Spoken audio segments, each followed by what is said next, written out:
11 বছর পর বাড়ির বড় ছেলে আজিয়ান আইমান আজও বাড়ি ফিরছে। আজকে পুরো বাড়ি ফুল দিয়ে সাজানো হয়েছে। তানিশা আইমান পুরো বাড়ি তদারকি করছেন যেন কোথাও কোনো কিছুর খামতি না থাকে। তার একমাত্র ছেলে এত বছর পর দেশে ফিরছে। আদিয়াত আইমান একটু নিশ্চিন্ত, কারণ তার সঙ্গে রাগ করে আদ্র এত বছরে বাড়িতে আসেনি। পড়ালেখা শেষ হওয়ার পরেই ইংল্যান্ড থেকে সেখানেই বিজনেস শুরু করেছে। সেখানে টপ 10 জনের মধ্যে একজন আজিয়ান আইমান আদ্র। এয়ারপোর্টে 4টা গাড়ি এসে থামলো। গাড়ি থেকে কালো পোশাক পরা 10 জন লোক বের হলো, তাদের হাতে ফুলের তোড়া। 11, 12, 15 এয়ারপোর্টে থেকে বের হয়ে আসে 6 ফুট উচ্চতার লম্বা বলিষ্ঠ দেহের যুবক। গায়ে তার কালো কোট, ফর্সা গায়ে কালো কোট দারুণ লাগছে। কালো পোশাক পরা লোকগুলো সামনে এগিয়ে ফুল দিয়ে শুভেচ্ছা জানায়। আপনারা গাড়ি নিয়ে বাড়িতে ফিরে যান, আমি পরে আসব। একজন লোক বলল, কিন্তু স্যার। কোনো কিন্তু নয়, আপনারা ফিরে যান। সবাই আদ্রর রাগ সম্পর্কে জানে, তাই আর কথা বাড়ালো না, চলে গেল। আদ্র একটা বাইক নিয়ে বের হয়ে গেল। মেঘ, এই মেঘ, কোথায় তুই? জানিস তো আজকে আদ্র ভাইয়া বাড়ি ফিরছে, সবাইকে ফুপিদের বাড়িতে যেতে হবে। না আপু, আমি যাব না, তোমরা যাও। কেন যাবি না? দেখ মেঘ, ফুপি রাগ করবে। আর তুই এত বছরে ওই বাড়িতে একবারও যাসনি। আজকে যদি না যাস তাহলে ফুপি কষ্ট পাবে। প্লিজ চল না। তুই যদি না যাস তাহলে আমিও যাব না। প্লিজ চল না। এবার নীরবতা ভেঙে উঠে দাঁড়ালো মেঘ। কি রে, এত কি ভাবছিস তুই? হঠাৎ অনুর কথায় ধ্যান ফিরল মেঘের। তপ্ত নিঃশ্বাস ফেলে বলল, আচ্ছা তুই যা, আমি আসছি। বলে চলে গেল অনু। এদিকে মেঘ তো বলে দিল সে যাবে, কিন্তু তার মন থেকে ভয় যেন কাটছে না। আদ্র ভাইয়া নিশ্চয়ই এত বছরে তাকে ভুলে গেছে। ওই দিনের কথা হয়তো ভুলে গেছে, এত বছর পর নিশ্চয়ই মনে রাখবে না। সেটা ভেবে মেঘ রেডি হতে চলল। আজ মেঘ একটা কালো 3 পিস পরেছে, সাথে হালকা লিপস্টিক আর চুড়ি, কানে ঝুমকো। এতেই তাকে অপ্সরীর মতো লাগছে। চারিদিকে আলো ঝলমল করছে। বাড়িটা খুব সুন্দর করে সাজানো হয়েছে। সবাই আদ্রের জন্য অপেক্ষা করছে। হঠাৎ আলো নিভে গেল। ভয়ে মেঘ কিছুটা ভড়কে গেল। সে সবসময় অন্ধকারে ভয় পায়। একটু পর লাইট জ্বলে উঠল। আদ্র দরজার কাছে দাঁড়িয়ে আছে। তানিশা বেগম এত বছর পর তার ছেলেকে দেখে কান্না করে দিলেন। আদিয়াত আইমান দূরে দাঁড়িয়ে আছে। তিনি তার ছেলের সামনে যেতে ইতস্তত বোধ করছেন। কাজের লোকেরা ফুল দিয়ে আদ্রকে বরণ করে নিচ্ছে। চারিদিকে মেহমানরা সবাই তাকিয়ে আছে আদ্রর দিকে। আর মেয়েরা তো মনে হচ্ছে যেন চোখ দিয়ে গিলে খাচ্ছে। মেঘ কিছুটা দূরে দাঁড়িয়েছিল। সামনে থাকা 6 ফুট উচ্চতার বলিষ্ঠ দেহের মানুষটাকে চিনতে অসুবিধা হচ্ছে। আগে থেকে আরো ফর্সা, ঠোঁট গোলাপি, চুলগুলো জেল দিয়ে সেট করা, হাতে ব্র্যান্ডের ঘড়ি, দেখতে অসম্ভব সুন্দর। মেঘ না চাইতেই তার দিকে অপলক দৃষ্টিতে তাকিয়ে আছে। এদিকে তানিশা আইমানের কান্না যেন থামছেই না। ও মম, আর কত কাঁদবে? আমার ভালো লাগছে না, ছাড়ো প্লিজ, আমি ক্লান্ত। যা উপরে গিয়ে ফ্রেশ হয়ে আয়। আদ্র উপরে যেতে নিয়ে থমকে যায়। দূরে দাঁড়িয়ে থাকা মেয়েটির দিকে এক পলক তাকিয়ে সিঁড়ি দিয়ে হনহন করে চলে যায়। এদিকে সব মেহমানদের আপ্যায়ন করতে ব্যস্ত আদিয়াত আইমান। মেঘ আর অনু বসে আছে। তানিশা আইমান মেহমানদের নিয়ে এত ব্যস্ত ছিলেন যে মেঘ এসেছে খেয়ালই করেনি। মেঘকে দেখে তানিশা এগিয়ে আসলে ফুপিকে দেখে মেঘ অনু দাঁড়িয়ে গেল। কেমন আছে জিজ্ঞেস করলো তানিশা। মেঘের কপালে চুমু দিয়ে বলল, এতদিন পর তোর ফুফির কথা মনে পড়লো? মেঘ হাসি দিয়ে বলল, না ফুপি, তোমার কথা তো আমার সবসময় মনে পড়ে। এই জন্য বুঝি এত বছর আসিসনি ফুফির কাছে? আর ভাইজানের আজকে সময় হলো না পার্টিতে আসতে। জানতো ফুপি, বাবা কত ব্যস্ত। কেমন আছেন তিনি? ফুপি ভালো। অনু, মেঘ, তোরা বস, আমি তোদের খাবারটা নিয়ে আসি। না ফুপি, পরে খাবো। আচ্ছা শোন, আজকে কিন্তু তোদের ছাড়ছি না, তোরা আজকে এইখানে থাকবি, আমি ভাইজানকে বলে রেখেছি। না ফুপি, আমরা চলে যাব। না মেঘ, এতদিন পর এসেছিস, আজকে ছাড়বো না তোদের। এদিকে মেঘ কিছুটা চিন্তিত, কি বলবে তার ফুপিকে। ফ্রেশ হয়ে নিচে নামছে আদ্রকে সবার সাথে পরিচয় করিয়ে দিচ্ছে আদিয়ান আইমান। মেঘের গায়ে অনু পানি ফেলে দিয়েছে, তাই ওয়াশরুমে যাচ্ছে মেঘ, কিন্তু পা পিছলে পড়ে যেতে নিল। আদ্র এসে ধরে নিল। বলিষ্ঠ দেহের মানুষটা তার দিকে অপলক দৃষ্টিতে তাকিয়ে আছে। মেঘ ও তার দিকে তাকিয়ে আছে অপলক দৃষ্টিতে। হঠাৎ কিছু একটা পড়ার শব্দ পেয়ে হুঁশ আসলো। আদ্রর আচমকা মেঘকে ছেড়ে দিল। মেঘ নিচে পড়ে গিয়ে কিছুটা ব্যথা পেল। তানিশা আইমান এগিয়ে এসে মেঘকে ধরে উঠালেন।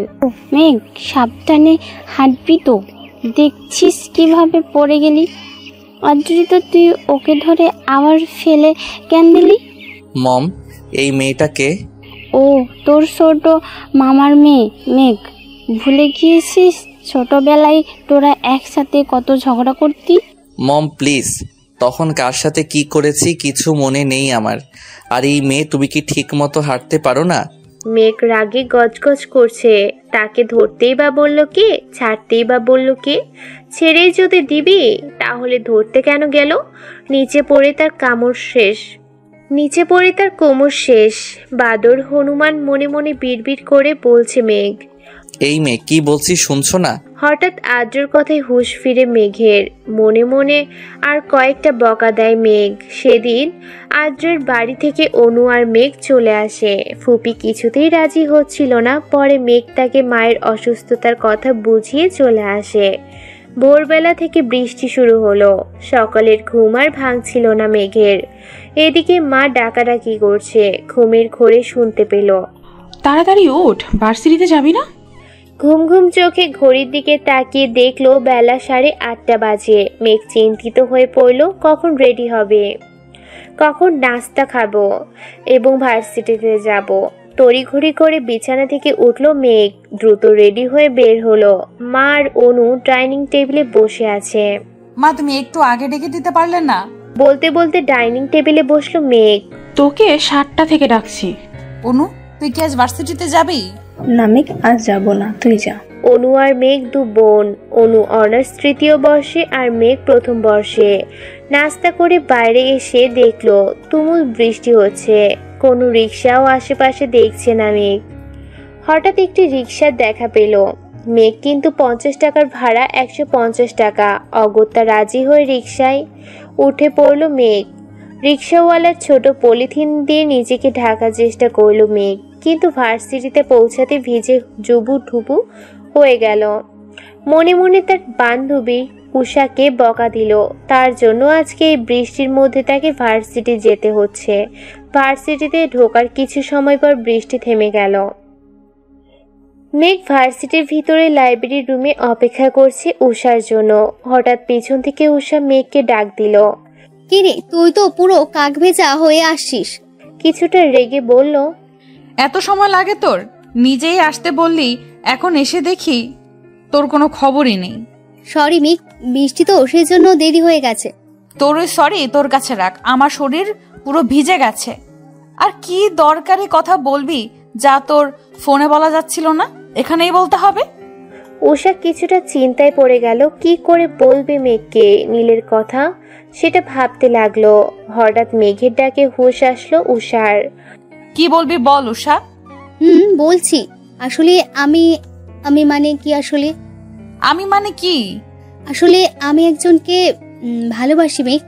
চোখ বন্ধ করে একদমে কথাগুলো বলল উষা। মেঘ উষার কথা শুনে বিস্মিত হয়ে চেয়ে রইল। চোখ খুলে উষার দেখলো মেঘ এখনো তার দিকে তাকিয়ে আছে। কিছু বল মেঘ, আমি সত্যি নীলকে ভালোবাসি। মেঘ কিছু সময়ের জন্য যেন অন্য জগতে চলে গেছিল। উষার কথায় হুঁশ আসে। কি, তুই নীলকে ভালোবাসিস? নীল, মেঘ, উষা 3জন খুব ভালো বন্ধু। এই ক্লাসেই পড়ে। তাহলে আমাকে কেন বলছিস? নীলকে বল। বলবো তো কালকে, কিন্তু কিভাবে যে বলি। আর তাছাড়া কাল তো ভার্সিটিতে একটা প্রোগ্রাম আছে, কি জানি আসবে চিপসকে হয়ে, আদিয়াত আইমান নাকি কি যেন নাম। হঠাৎ আদ্রিয়ান আয়মান নাম শুনে অবাক হলো মেঘ। মনে মনে ভাবলো আদ্রের কথা। আদ্রের কথা না, ওনার নাম তো আদ্রিয়ান আয়মান আদ্র। উনি এইখানে আসবেনই বা কেন? কিরে, কি ভাবছিস মেঘ? না কিছু না। তাহলে এটাই কথা থাকলো, কলেজে তুই নীলকে প্রপোজ করছিস। আর শোন উষা, কালকে তুই একটা শাড়ি পরে আসবি। তাহলে তোকেও শাড়ি পরে আসতে হবে মেঘ। যেহেতু কাল অনুষ্ঠানে সবাই শাড়ি পরে আসবে, তাই তোকেও পরে আসতে হবে। এদিকে আদ্র কার সাথে যেন কথা বলছে। ফোনটা রেখে দিয়ে একটা ডেভিল হাসলো আদ্র। মনে মনে বলল, তৈরি থেকো জান, কাল থেকে তোমার শাস্তি শুরু। আমি যতটা কষ্ট পেয়েছি এই 11 বছর, তার থেকে বেশি কষ্ট তুমি পাবে জান। রেডি থেকো। সকালবেলা মায়ের চিৎকারে ঘুম থেকে জেগে উঠল মেঘ। মনে হচ্ছে বাইরে কিছু হয়েছে, তাই তড়িঘড়ি করে বিছানা থেকে উঠল মেঘ। হায় হায়, আমার শখের মুরগিটা কে চুরি করলো? অনু মাকে সান্ত্বনা দিয়েছে। মেঘ গিয়ে দেখলো তার মায়ের শখের মুরগিটা কে যেন চুরি করে নিয়ে পালিয়েছে। ও মা, কি শুরু করলে সকালবেলা? একটা মুরগির জন্য কেউ এইভাবে চিৎকার করে? মেঘ, মারোটা শখের মুরগি ছিল। জানি, এখন চিৎকার করে কান্নাকাটি করলে কি চোর সেটা বাড়িতে এসে দিয়ে যাবে নাকি? হয়েছে তোর না আজকে ভার্সিটিতে প্রোগ্রাম আছে, তাড়াতাড়ি রেডি হয়ে নে, উষা কল করেছিল।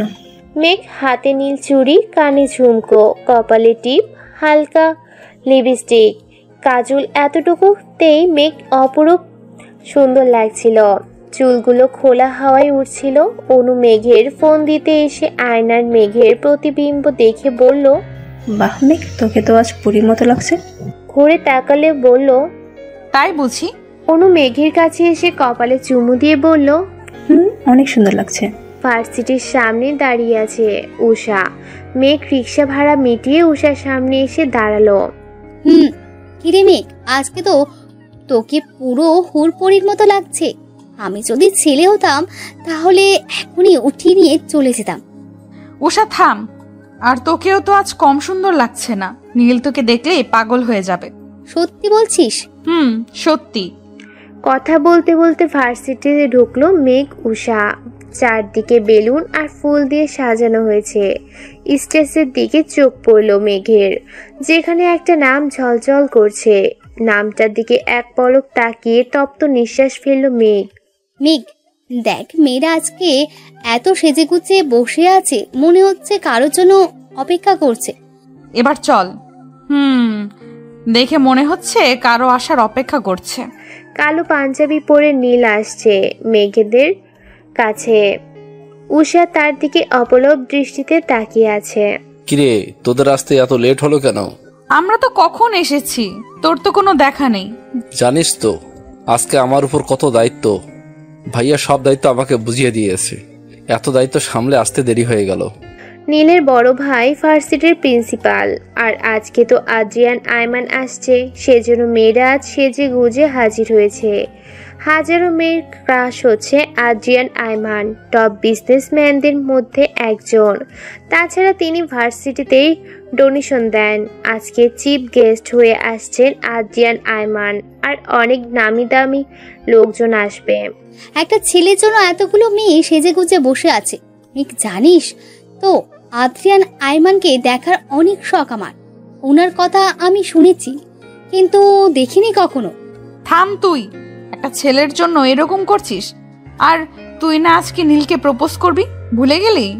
না মেঘ, আসলে আজ নীল খুব ব্যস্ত। মনে হচ্ছে আজ যদি করি, যদি না করে দেয় তখন। আর এত ভাবতে হবে না তোকে, গিয়ে বলে তো দেখ। কিরে, তোরা দুজন কি ফিসফিস করে বলছিস? কিছু না তো। কিছু না? আর শোন, মেঘ আর উষা তোরা দুজন সামনে দাঁড়াবি। আর মেঘ, তোকে ভাইয়া বলছে চিফ গেস্টকে স্বাগত জানাতে। আর উষা, তুমিও মেঘের সাথে থেকো। আচ্ছা নীল, আমার কিছু কাজ আছে, আমি এখন আসছি। সবাই আদ্রিয়ান আয়মানের জন্য ওয়েট করছে। পরপর 5টি গাড়ি এসে থামলো। তার মধ্যে থেকে একটি গাড়ি থেকে নেমে এলো 26 বয়সের সুদর্শন এক যুবক। পরনে নীল স্যুট, তার তার ব্যান্ডের ঘড়ি, চুলগুলো জেল দিয়ে সেট করা, কালো সানগ্লাস পরা। দূর থেকে ছেলেটাকে দেখে মেয়েরা চোখে যেন গিলে খাচ্ছে। উষা আর মেঘ ওয়াশরুমে থেকে বের হয়ে এসে দেখলো চিফ গেস্ট এসে পড়ছেন। নীল এসে তাড়া দিচ্ছিল মেঘকে চিফ গেস্টকে ফুলের মালা দিয়ে স্বাগত জানাবে। উষা বলল, চল মেঘ, আদ্রিয়ান আইমান এসে পড়েছে, দেখে আসি। কিন্তু মেয়েরা যেভাবে লোকটাকে চারদিক থেকে ঘিরে ধরেছে দেখা যাচ্ছে না তো। চল সামনে গিয়ে দেখে আসি। হুট করে এসে নীল মেঘের হাতে ফুলের মালা ধরিয়ে দিয়ে চলে গেল। প্রিন্সিপাল স্যার আদ্রিয়ান আইমানকে স্বাগত জানাচ্ছে। ছেলেমেয়েরা গেস্টদের ফুল দিয়ে স্বাগত জানাচ্ছে। আদ্রিয়ান আইমানকে ফুল দিয়ে স্বাগত জানার কথা মেঘের। একের পর একজন গেস্ট আসছে, তাদের গলায় ফুলের মালা পরানো হচ্ছে। এবার পালা মেঘের। যেই না মেঘ মালা পরাবে, সামনে থাকা ব্যক্তির দিকে মেরে দাঁড়িয়ে রইল। কিরে, মালাটা পরিয়ে দে মেঘ। উষার কণ্ঠে হুঁশ আসলো মেঘের। তার সামনে দাঁড়িয়ে আছে স্বয়ং আদ্রিয়ান আইমান আদ্র। মেঘ, ফুলের মালাটা পরিয়ে দাও স্যারকে। মেঘ মালাটা আদ্রকে পরিয়ে দিল। আদ্র মেঘকে কানে কানে ফিসফিসিয়ে বলল, সে আমার গলায় তোকে মালা পরিয়ে দিতে হলো। আদ্রের কথাটা সহ্য করতে পারলো না মেঘ। গেস্টদের নিয়ে বসানো হলো। অনুষ্ঠান শুরু হলো। একে একে সব অতিথিকে কিছু বলার জন্য বলা হলো। খুব সুন্দর করে অনুষ্ঠান শেষ হলো। সেদিন উষার আর নীলকে প্রপোজ করা হলো না। ফিরে আসলো উষা। আজ মেঘের মনটা খারাপ, কিন্তু কিসের জন্য তার জানা নেই। অনু এসে বলল, মেঘ, আজ ফুপি আর আদ্রবাই আসবে। কি? হ্যাঁ। কখন? এই একটু পর। আমি নিচে গেলাম, তুই রেডি হয়ে নিচে আয়, মা তোকে ডাকছে। আসছি, তুই যা। আদ্রি, এই আদ্রি, তাড়াতাড়ি রেডি হয়ে আয়, বাবা দেরি হয়ে যাচ্ছে তো। আসছি মম। আজ আদ্র খুব সুন্দর একটা নীল রঙের পাঞ্জাবি পরেছে, দেখে তো খুব সুন্দর লাগছে। কিরে মেঘ, ওখানে দাঁড়িয়ে থাকবি নাকি এদিকে আসবি? আচ্ছা মা, আদ্র ভাইয়া কেন আসছেন? এটা কেমন কথা মেঘ? এতদিন পর আদ্র দেশে ফিরেছে, আর ওর মামার বাড়িতে আসবে না? আমি সেটা বলছি না, উনি তো কোথাও যা পছন্দ করেন না। জানি, তোর বাবা ফোন করে আসতে বলেছেন। আর আদ্রের সাথে জানিস তো তোর বাবা কতটা ফ্রি, তোর বাবার কথা ফেলতে পারিনি। ও তাই বলো। আচ্ছা বাবা কোথায়? তোর বাবা বাজারে আদ্রর জন্য তার পছন্দের মিষ্টি আনতে গেছেন। ও মেঘ, অনুকে বল আজ যেন সে শাড়ি পরে। কেন মা? তবে পরে। সেটা বলবো মেঘ চিন্তায় পড়ে গেল। মেঘ অনুকে শাড়ি পরতে সাহায্য করেছিল। হঠাৎ করে কলিং বেলের আওয়াজ শুনে অনু মেঘকে বলল, যা গিয়ে দেখতো মেঘ, ফুপিরা হয়তো চলে এসেছে, দরজাটা খুলে দিয়ে আয়। মেঘ দরজা খুলতেই বিস্মিত নয়নে তাকিয়ে রইল। সামনে আদ্র একটা নীল রঙের পাঞ্জাবি পরে দাঁড়িয়ে আছে, হাতে ব্র্যান্ডের ঘড়ি, মুখে মৃদু হাসি। রেখা টেনে বলল, এখানে দাঁড়িয়ে থাকবো নাকি ভিতরে আসতে বলবেন? আদ্রের কথায় মেঘ একটু লজ্জা পেয়ে বলল, না, ভেতরে আসুন। ফুপি কোথায়? মা আসছেন কিছু জিনিসপত্র নিয়ে। মেঘ আদ্রকে বসিয়ে রেখে মাকে ডাকতে চলল। মা দেখো, আদ্র ভাইয়া চলে এসেছেন। মেঘের মা হন্তদন্ত হয়ে ছুটে এসে বললেন, ও মেঘ, ওখানে শরবতের গ্লাসগুলো আছে, নিয়ে আয়। আর দেখ তো অনু রেডি হয়েছে কিনা, বল তাড়াতাড়ি আসতে। কেমন আছো আদ্র? জি মামনি, ভালো। আপনি কেমন আছেন? মেঘের এই তো তোমাদের দোয়ায় আছি। তা আপা কোথায়? মা আসছেন, বলল কিছু জিনিসপত্র নেওয়ার আছে। মেঘের নাও বাবা, শরবতটা খেয়ে নাও। ব্যস্ত হবেন না মামনি। মেঘ অনুকে শাড়ির কুচি ঠিক করে দিতে দিতে বলল, আচ্ছা অনু, আজ তুই শাড়ি কেন পরছিস? আর আদ্র ভাইয়া যে কিনা জীবনও তাকে পাঞ্জাবি পরতে দেখলাম না, সে আজ পাঞ্জাবি পরেছে, ব্যাপারটা কি? আমি জানি না, মাকে জিজ্ঞেস কর। আচ্ছা মা তোকে যেতে বলেছে। মেঘের মা আদ্র আর তানিশা আয়মানের সাথে কথা বলছিলেন। মেঘ যেতেই তানিশা আয়মান বলে উঠল, কিরে মেঘ, কোথায় ছিলি এতক্ষণ ধরে? তানিশা আইমান মেঘের হাত ধরে তার সাথে বসালেন। আদ্র ফোন টিপছিল।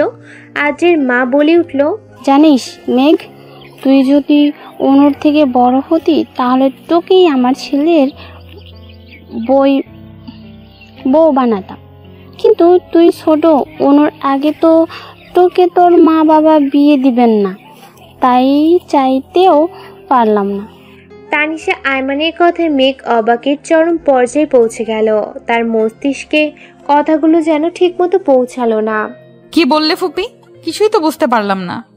ভাবি, আপনি মেঘকে কিছু জানাননি? আসলে আপা, মেঘকে ওর বাবা জানাতে বারণ করেছিলেন অনুর বিয়ের কথা। শুনলে হয়তো কিছুতেই রাজি হতো না। বোনকে বড্ড ভালোবাসতো। আদ্র এতক্ষণ মোবাইল থেকে মুখ তুলে মেঘের দিকে তাকালো। মেঘের মস্তিষ্কের সাথে যেন মনের দ্বন্দ্ব চলছে। অনু এসে সবাইকে সালাম জানালো। তানিশা আইমান অনুকে আদ্রের পাশে বসালেন। দেখি তো দুজন কেমন লাগছে। বাহ, বেশ মানিয়েছে। মেঘের মা বললেন, মেঘের। তা তো বটেই। মেঘ যেন কিছুতেই আদ্রের সাথে অনুকে সহ্য করতে পারছে না। কেন সে কারণ তার জানা নেই। আদ্র মাকে বলল, মা, আমার একটা কল এসেছে, আমি একটু কথা বলে আসছি। মেঘ আর ওইখানে বসে থাকতে পারল না। কেন যেন তার বুকের ভিতর অসহ্য যন্ত্রণা হচ্ছে, যার কারণ তার জানা নেই। মেঘ রুমে আসতে আচমকা একটা হাত এসে হ্যাচকে টানে তার সাথে জড়িয়ে ধরল। মেঘ নিজেকে ছাড়ানোর জন্য আপ্রাণ চেষ্টা করছে, কিন্তু শক্তপোক্ত বাহুর সাথে পেরে উঠল না। হঠাৎ একটা কণ্ঠস্বর ভেসে আসলো, নিজেকে ছাড়ানোর বৃথা চেষ্টা করো না মেয়ে। এতক্ষণ মেঘের রুমের লাইট অফ ছিল। বাইরের আলো রুমে প্রবেশ করার কোনো উপায় ছিল না। হঠাৎ আলোটা জ্বলে উঠল।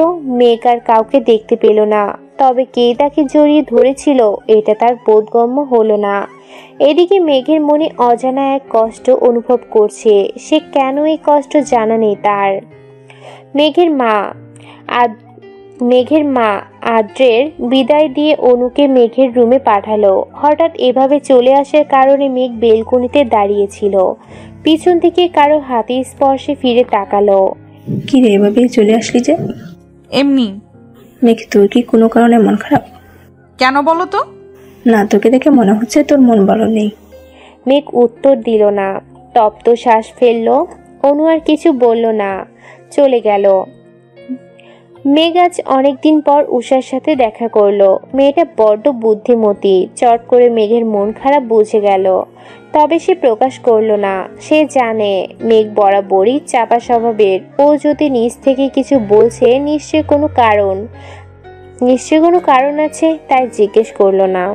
মেঘ এতক্ষণ আকাশের দিকে চেয়েছিল। উষার কথায় তপ্ত শ্বাস ফেলে বলল, চল। মেঘ আর উষা ফুচকা খাচ্ছিল। হঠাৎ বিষম খেলো মেঘ। এক বোতল পানি এগিয়ে দিল। একটা হাত মেঘ তাড়াতাড়ি পানির বোতলটা নিয়ে পানি খেলো। এতক্ষণে পানি খাওয়ার চক্করে সামনে থাকা ব্যক্তিটির দিকে তাকাতেই ভুলে গিয়েছিল। ছেলেটি সুদর্শন যুবক, অপলক দৃষ্টিতে তাকিয়ে আছে মেঘের দিকে। উষার কণ্ঠে হুঁশ ফিরল মেঘের। মেঘের জন্য পানি আনতে গিয়েছিল উষা। মেঘ, ঠিক আছিস তুই? এই নে পানি। মেঘ বলল, আর লাগবে না। সামনে থাকা লোকটি বলল, কেউ সাহায্য করলে তাকে ধন্যবাদ জানাতে হয় ম্যাম। ধন্যবাদ। আপনি যদি কিছু মনে না করেন তাহলে কি আপনার নামটা জানতে পারি? জি, আমি মেঘ। আমি নিবিড় সাহারিয়া। উষা মেঘকে চিমটি কেটে বলল, আর কিছু জানাবি নাকি এভাবে দাঁড়িয়ে থাকবি? মেঘ আর কিছু বলল না। ছেলেটার ফোন আসাতে পিছনে ফিরে কথা বলছিল। ততক্ষণে মেঘ আর উষা চলে গেল। নিবিড় পিছনে ফিরতে আর মেঘকে দেখতে পেল না। তপ্ত শ্বাস ফেলে বলল, কে তুমি মায়াবতী? এ কোন মায়ায় জড়ালে আমায়? অন্যদিকে আদ্র ফোনে কার সাথে যেন কথা বলছিল। ওদিকের কাজ সব ঠিকঠাক? লোকটি উত্তর দিল, জি স্যার। কলটা কেটে আদ্র বলে উঠল, আর কিছু সময় অপেক্ষা করো যান, আমি সব কিছু ঠিক করে দিব। আজ অনেকদিন পর মেঘ ভার্সিটি গেল। উষা মেঘের জন্য অপেক্ষা করছিল। মেঘকে দেখতে পেয়ে এগিয়ে আসলো। কিরে মেঘ, কেমন আছিস? এই তো ভালো, চল ক্লাসে যাই। মেঘ আর উষা পা বাড়াতে একটা ছেলে মেঘ বলে ডেকে উঠল। পিছনে তাকাতেই দেখতে পেল একটা সুদর্শন যুবক তার দিকে এগিয়ে আসছে। কাছে আসতেই মেঘ বলল, আপনি এখানে কি করছেন? তাহলে তুমি আমাকে চিনতে পেরেছো? আমি এই ভার্সিটিতেই পড়ি আর তোমার সাথেই। তোমাকে দেখতে পেলাম তাই আসলাম। ও, কিন্তু আগে তো আপনাকে কোনোদিন ভার্সিটিতে দেখিনি। আসলে আমি ততটা ভার্সিটিতে আসি না। আচ্ছা চল, ক্লাস শুরু হয়ে যাবে। মেঘ পা বাড়াতে নিবিড় আবার বলে উঠল। মেঘ, আমরা কি বন্ধু হতে পারি? কিছুটা ইতস্তত বোধ করছিল।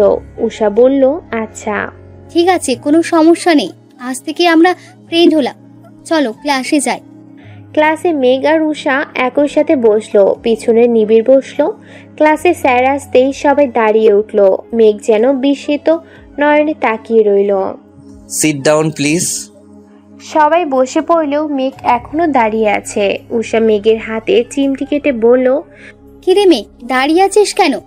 মেঘ তো পুরো অবাক, কারণ তার সামনে আর কেউ না, দ্য গ্রেট আদিয়ান আইমান আর্য দাঁড়িয়ে আছে।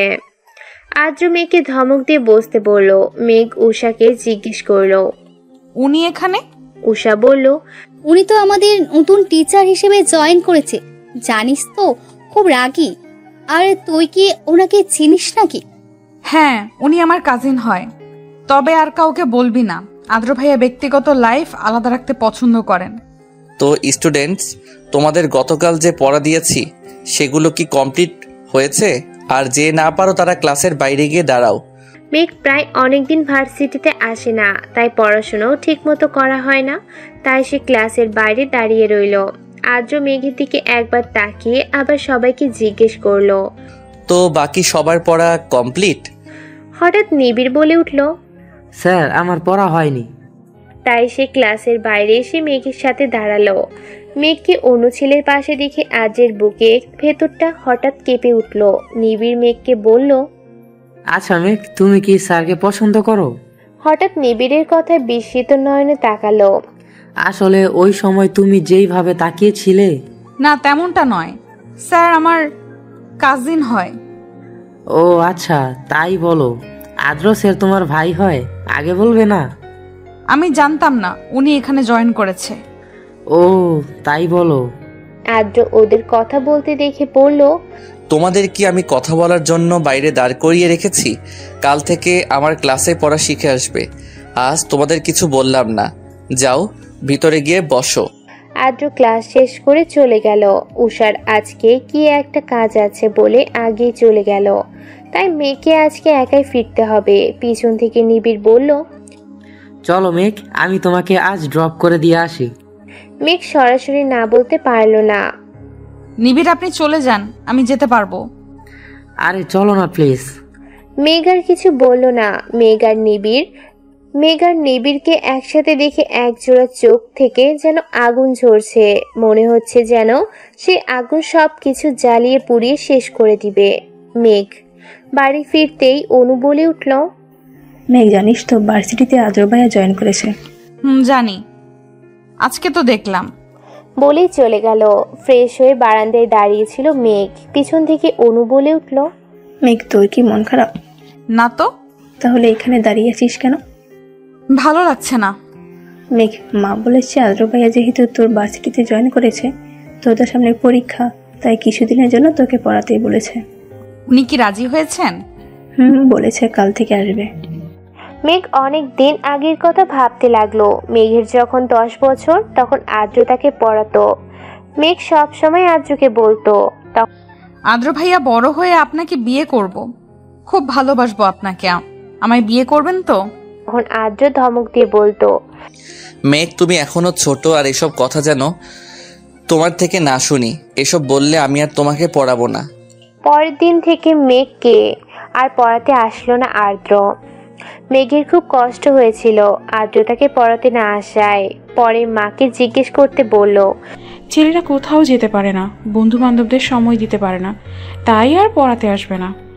তবে মেঘের ছোট মনটি বুঝতে পেরেছিল আদ্র কেন তাকে পড়াতে আসবে না। মেঘের ভাবনার মধ্যে হঠাৎ ফোন বেজে উঠল। ফোনটা হাতে নিয়ে দেখলো নিবিড় কল করেছে। কিছু মুখের আদল বুকের মধ্যে দাগ কেটে দেয়। কিছু কিছু মুখের আদল বুকের মধ্যে দাগ কেটে যায়, বুকটা ধরফরিয়ে ওঠে প্রচণ্ড রকমের। এই যে মেঘের মনটা আজ ভালো না, খারাপ, সে বুঝতে পারছে। আজও আজ থেকে মেঘকে পড়াতে আসবে, এটা শুনে যেমন তার ভালো লাগছে তেমনি খারাপও লাগছে। কারণ মানুষটা অন্য কারোর জন্য বরাদ্দ। কথাটা ভাবলেই হাহাকার করে ওঠে, প্রচণ্ড রকমের খারাপ লাগা বয়ে যায়। মনে হয় তার শ্বাস প্রশ্বাস নিতে কষ্ট হয়। আচ্ছা, মানুষটা তার হয়ে থাকলে খুব বেশি কি ক্ষতি হয়ে যেত? ফের যখন বাস্তবতা ফিরে আসে তখন মনে হয় না, উনি কখনোই আমার হতে পারে না। মানুষটা যে তার কখনোই ছিল না। মেঘের সমানে অনেকগুলো বই রাখা, কিন্তু বইয়ের দিকে তার কোনো মনোযোগই নেই। তার মন মস্তিষ্ক যেন দ্বিধায় পড়েছে। এই যে তার সামনে জলজ্যান্ত একটা মানুষ দাঁড়িয়ে আছে, সেদিকে তার খেয়ালই নেই। আদ্র মেয়েকে কয়েকবার ডাকলো, কিন্তু কোনো উত্তর পেল না। আদ্র খ্যাক খ্যাক করে কিছুটা কেসে উঠল। মেঘ বিস্মিত নয়নে তাকিয়ে রইল। আপনার কি তাকিয়ে থাকা শেষ হয়েছে মেঘ? মেঘ কিছুটা অপ্রস্তুত হয়ে বলল, আদ্র ভাইয়া আপনি কখন এসেছেন? আমি ঠিক খেয়াল করিনি। আমি অনেকক্ষণ আগে এসেছি, আর আপনি তো মনে হয় না দুনিয়ার কোনো খেয়ালে ছিলেন। কি এত ভাবছেন আপনি? মেঘ কিছুটা কষ্ট পেল, কারণ আদ্র তাকে আপনি করে বলে। সে আদ্র থেকে ছোট হওয়া সত্ত্বেও তাকে আপনি করে বলে। আদ্র বেশ কিছুক্ষণ মেঘকে পড়া নিয়ে কিছু জিনিস বুঝিয়ে দিচ্ছে, কিন্তু সেদিকে তার খেয়াল নেই। সে তো আদ্রকে দেখতে ব্যস্ত। এই যে সে তার মনকে বোঝাচ্ছে ওই দিকে তাকানো যাবে না, কিন্তু ব্যাহাম মনটা যেন কোনো বারণ শুনে না। আদ্র এইবার মেঘকে ধমক দিয়ে বলল, আপনি কি আমার কথা শুনছেন মেঘ? মেঘ কিছু বিস্মিত নয়নে তাকিয়ে বলল, আসলে আমি বুঝতে পেরেছি আদ্র ভাই। তারপর 2 ঘন্টা কেটে গেল। আদ্র মেঘকে পড়া বুঝিয়ে চলে গেল। অনেকক্ষণ ধরে পড়ার ফলে মেঘের মাথাটা প্রচন্ড রকমের ব্যথা ধরেছিল। মেঘ ওয়াশরুমে ঢুকে ফ্রেশ হয়ে বারান্দায় 1 কাপ কফি নিয়ে দাঁড়িয়েছিল। তার মনটা যেন বিষণ্ণতায় ছেয়ে গেছে, এক অদ্ভুত মায়ে জড়িয়ে আছে তাকে। আচ্ছা, নিজেকে নিজের চেনা দায়। পথে পথে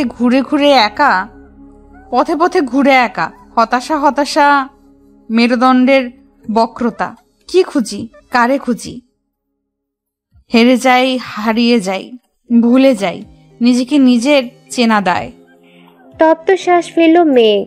নিজেকে নিজের সাথে লড়াই করতে হচ্ছে প্রতিনিয়ত। এই আমিটার সাথে যুদ্ধ করতে করতে ক্লান্ত তার শরীর। এদিকে আজও একটা লোককে ফোন করলো। কয়েকবার রিং হতে লোকটা ফোনটা রিসিভ করে বলল, স্যার, কাজটা শেষ হতে আরও কিছু সময় লাগবে।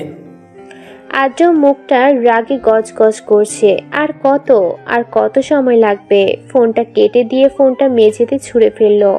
সাথে সাথে ছন শব্দ হয়ে ভেঙে গেল। তার মনটা বিষণ্ণ, চারপাশে হাহাকার। প্রিয়তমাকে কাছে পেয়েও কষ্ট দিতে হচ্ছে তাকে। নিজ হাতে প্রিয়তমাকে কষ্ট দেওয়ার চেয়ে মৃত্যু শ্রেয় মনে হচ্ছে তার কাছে। কেটে গেছে 2 মাস। এই 2 মাসে আদ্র মেঘকে প্রতিদিন পড়াতে আসতো। প্রায় বেশ কদিন ধরে আদ্র আর মেঘকে পড়াতে আসে না। মেঘের মনটা এই জন্য খারাপ হয়। নিবিড়ের সাথে এই 2 মাসে বন্ধুত্বটাও গাঢ় হলো। নিবিড় বুঝতে পারে মেয়েটা আদ্রকে ভালোবাসে, কিন্তু প্রকাশ করে না। নিবিড় একটা রেস্তোরাঁয় বসে মেঘের জন্য অপেক্ষা করছে। মেয়েটার জন্য বড্ড মায়া হয়। তারও যদি পারত তাহলে ওর জীবনের সব কষ্ট দূর করে দিত। চেষ্টা করেও বারবার ব্যর্থ হয়। মায়াবতীর কষ্ট লাগলো করতে। নিবিড় কফিতে চুমুক দিতেই মেঘ তড়িঘড়ি করে রেস্তোরাঁয় ভিতরে ঢুকলো। নিবিড় ইশারা দিতেই পাশে এসে বসলো। আজ নিবিড় অনেকটা সাহস নিয়ে জিজ্ঞেস করলো, মেঘ, তুমি কি আদ্র স্যারকে ভালোবাসো? নিবিড় এমন প্রশ্নে মেঘ অবাক হলো না। ছেলেটা হয়তো একদিনে বুঝে গেছে, তাই আর কথা ঘুরালো না, সরাসরি জবাব দিল, হ্যাঁ, ভালোবাসা আদ্র ভাইকে আমি ছোটবেলা থেকেই ভালোবাসি। ছোট থেকেই ওনার জন্য আমার একটা অনুভূতি সৃষ্টি হয়েছিল, কিন্তু আমি এই অনুভূতি বুঝতে পারিনি। বুঝতে পারি তখন যখন উনি আমার থেকে দূরে চলে যান। জানো তো, প্রিয় মানুষের শূন্যতা বড় কাদায়। কথাগুলো বলার সময় মেঘের চোখ দিয়ে অশ্রু ঝরছিল। মেঘের চোখে জল দেখে নিবিড় ভিতরে চিনচিন ব্যথা অনুভব করছে। নিবিড় মেঘকে জিজ্ঞেস করলো, মেঘ, তুমি কি আদ্র স্যারকে বলেছো তুমি ওনাকে ভালোবাসো? না, এখন আর বলে লাভ নেই। উনি কখনো আমার হবে না। অনু আপুর সাথে বিয়ে ঠিক হয়ে গেছে, আর উনি আমাকে পছন্দ করেন না, ভালোবাসে না আমাকে। একবার বলে তো দেখো মেঘ। কি হবে বলে? উনি আমাকে ভালোবাসেন না। তবুও একবার বলে তো দেখো। এখনো সবকিছু শেষ হয়ে যায়নি মেঘ, এতে তোমাদের 3 জনের জীবন জড়িয়ে আছে। আমি পারবো না, আমার বোনের সুখ কেড়ে নিতে আমি পারবো না। আমি পারবো না বলেই মেঘ কান্না ভেঙে পড়ে। নিবিড় মেঘকে সান্ত্বনা দেওয়ার মতো ভাষা খুঁজে পাচ্ছে না। মেঘ কিভাবে তার বড় বোনের বিয়ে ভেঙে দিবে, কিন্তু আজ যদি মেঘ না বলতে পারে তাহলে ভিতরে ভিতর দুমড়ে মুচড়ে শেষ হয়ে যাবে। প্রিয় তমাকে কি করে শেষ হয়ে যেতে দেখবে নিবিড়? হয়তো বলা হবে না প্রিয় তমাকে ভালোবাসার কথা, বলা হবে না তার অনুভূতির কথা, সব কথা অব্যক্ত রয়ে যাবে আজীবন। বাড়িতে এসে একটা সংবাদ শুনে মেঘের মাথায় আকাশ ভেঙে পড়ল। 3 দিন পর আদ্র আর অনুর বিয়ে। মেঘের হৃদয়টা ভেঙে চুরমার হয়ে গেল। অনু এসে মেঘকে জড়িয়ে ধরে বলল, আর তো কয়েকদিন আছি মেঘ, তারপর তো শ্বশুরবাড়িতে চলে যাব, আর তোর সাথে গল্প করা হবে না। মেঘের চোখ দিয়ে 2 ফোঁটা জল গড়িয়ে পড়ল। সবার অগোচরে সেই জলে মুছে নিল মেঘ। ও আপু, তুমিও না, মন খারাপ করছো কেন? আমি তো যাব তোমার সাথে দেখা করতে, তখন অনেক গল্প করব। আমি তো যাব তোমার সাথে দেখা করতে, তখন অনেক গল্প করব। আচ্ছা তুমি ছাড়ো তো, আমার কত কাজ, আমার আপুর বিয়ে বলে কথা। বলেই মেঘ রুমে চলে গেল। মেঘ রুমে গিয়ে দরজা বন্ধ করে দেয়। ফ্লোরে বসে হাও মাও করে কাঁদতে থাকে। রুম সাউন্ড প্রুফ বলে কান্নার আওয়াজ বাইরে থেকে শোনা যায় না। মেঘের হৃদয়টা ভেঙে দুমড়ে মুচড়ে গেছে। মেঘের হৃদয় যেন কেউ বারবার ছুরি দিয়ে আঘাত করছে। বিকালের দিকে অনুকে তানিয়া বেগম বিয়ের কেনাকাটা করার জন্য তৈরি থাকতে বলেছে। অনু মেঘের রুমে গিয়ে কয়েকবার ডাকলো, কিন্তু কোনো সাড়া পেল না। ও মনে করলো হয়তো ঘুমিয়ে আছে, তাই বিরক্ত করলো না। অনু তৈরি হয়ে মেঘের রুমে এসে বসলো। ও আপু, আমি কেন যাব? তুই কেন যাবি মানে? তুই আমার বিয়ের শাড়ি থেকে শুরু করে যা যা প্রয়োজন সব কিছু নিজের পছন্দ করে দিবি। আর না শুনতে চাচ্ছি না মেঘ। মেঘ আর কথা বাড়ালো না, তৈরি হয়ে নিল। একটা কালো গাড়ির সাথে হেলান দিয়ে দাঁড়িয়ে আছে আদ্র। কালো কোট আর হাতে ব্র্যান্ডের ঘড়ি, চুলগুলো জেল দিয়ে সেট করা। সব সময়ের মতো আজকেও দেখতে সুন্দর লাগছে। মেঘ আর অনু এগিয়ে যেতে গাড়ির দরজা খুলে দিল আদ্র। মেঘ আদ্রের দিকে এক পলক তাকিয়ে তপ্ত নিঃশ্বাস ফেলে গাড়িতে উঠে বসলো। একটা বড় শপিং মলে এসে গাড়িটা থামলো। তারা 3 জন মিলে একটা শাড়ির দোকানে ঢুকলো। সবকিছুর আগে থেকেই কেনা হয়ে গেছে, শুধু শাড়িটা বাকি ছিল। অনু একটার পর একটা শাড়ি দেখছে আর মেঘকে বলছে, মেঘ একটা পছন্দ করে দে না, কোনটা নেব ভেবে পাচ্ছি না।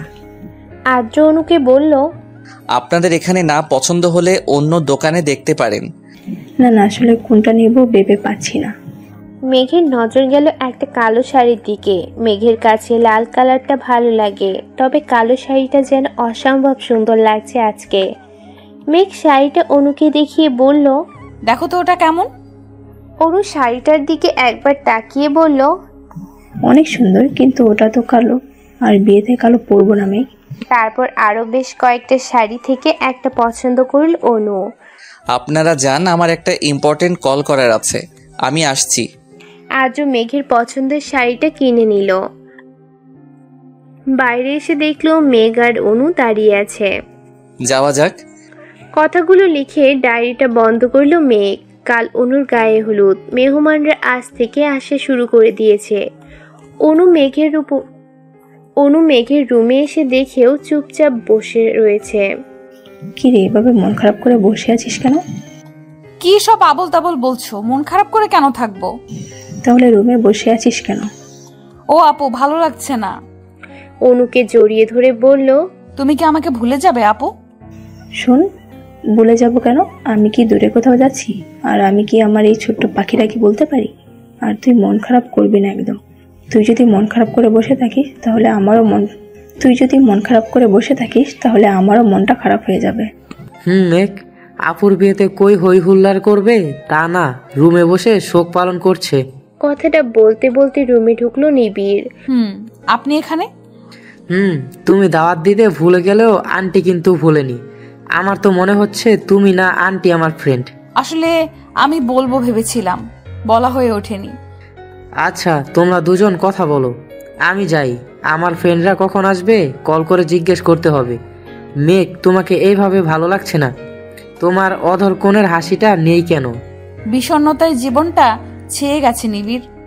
আমার শ্বাস নিতে কষ্ট হয়, আমি আর পারছি না। মেঘ, নিজেকে সংযত করো, এভাবে চলে না। নিজের ওপর বিশ্বাস রাখো, সব ঠিক হয়ে যাবে। আচ্ছা নিবিড়, উনি আমার হলে কি খুব বেশি ক্ষতি হতো? নিবিড় তপ্ত শ্বাস ফেলল। তার মনে অনেক কথা অব্যক্ত রয়ে গেছে, হয়তো বলা হবে না কখনো। মেঘ, তোমাকে কখনো আমি বন্ধুর মতো দেখিনি, দেখেছিলাম আমার রাজ্যের রানীর মতো। মায়াবতী গল্প বলা হবে না, সব কথা অব্যক্ত রয়ে যাবে আজীবন।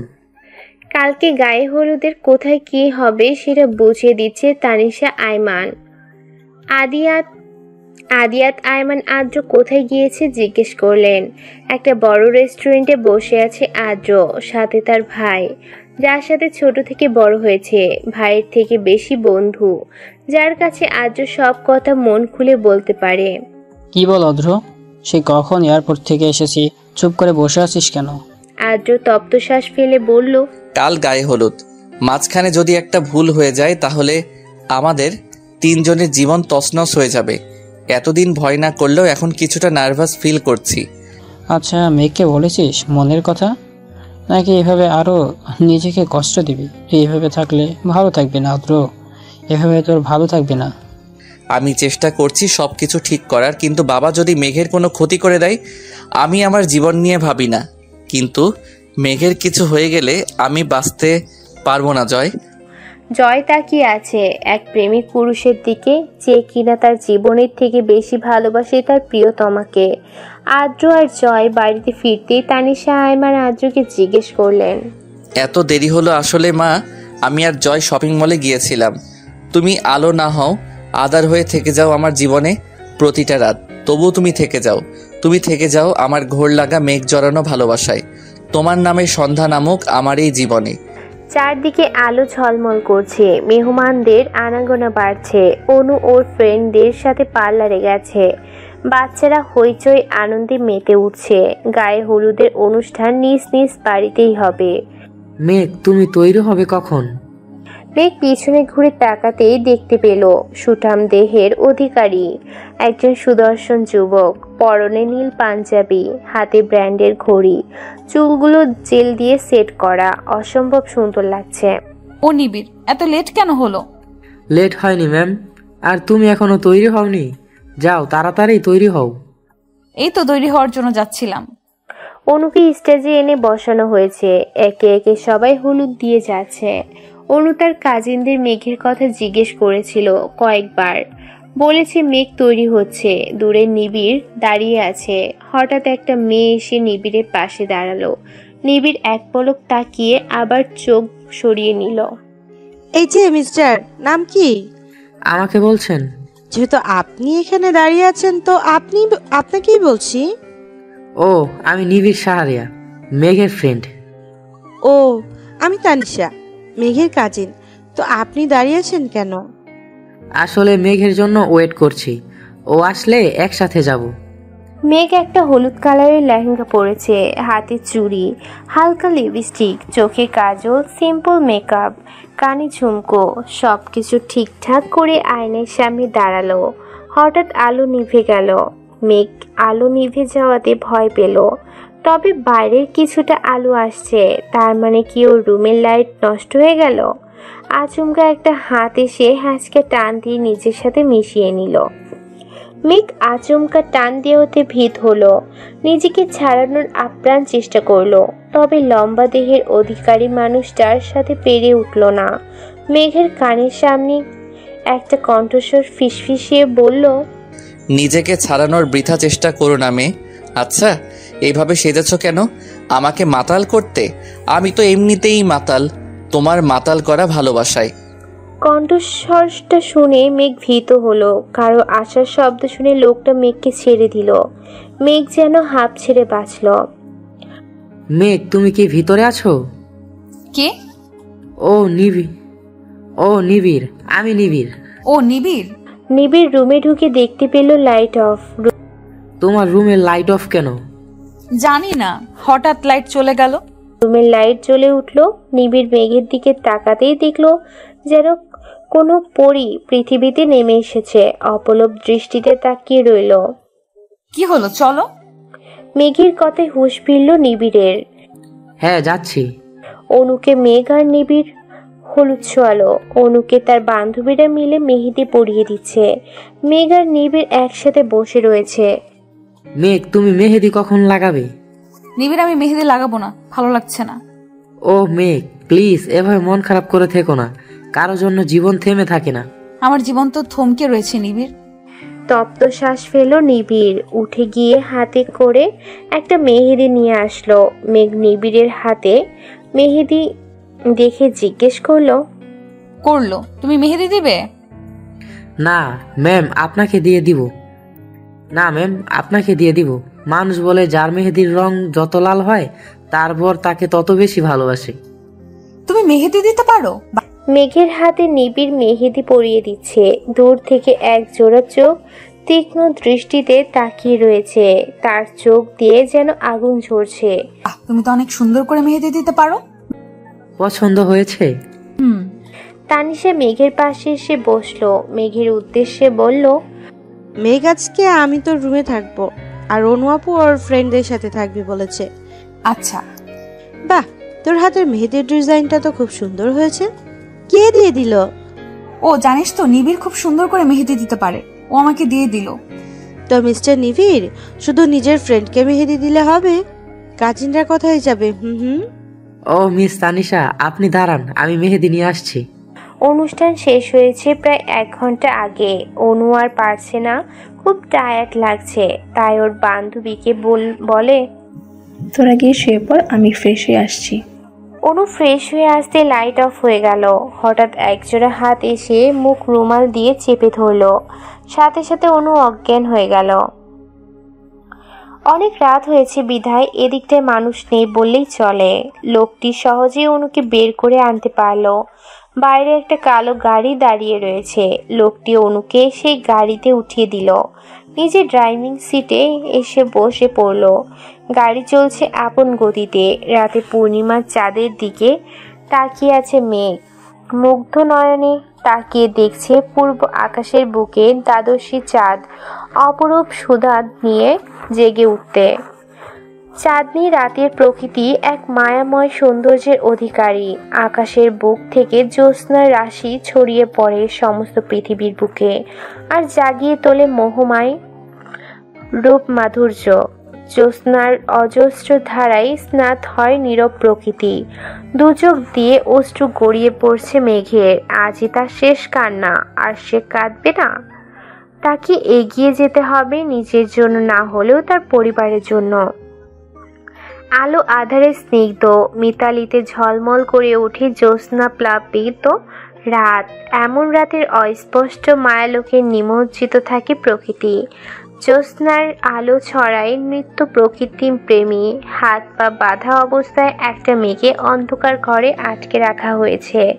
কালো মাস্ক পরা একটা ছেলে জ্যোৎস্নার আলোয় মেয়েটাকে খুঁটিয়ে খুঁটিয়ে দেখতে লাগলো।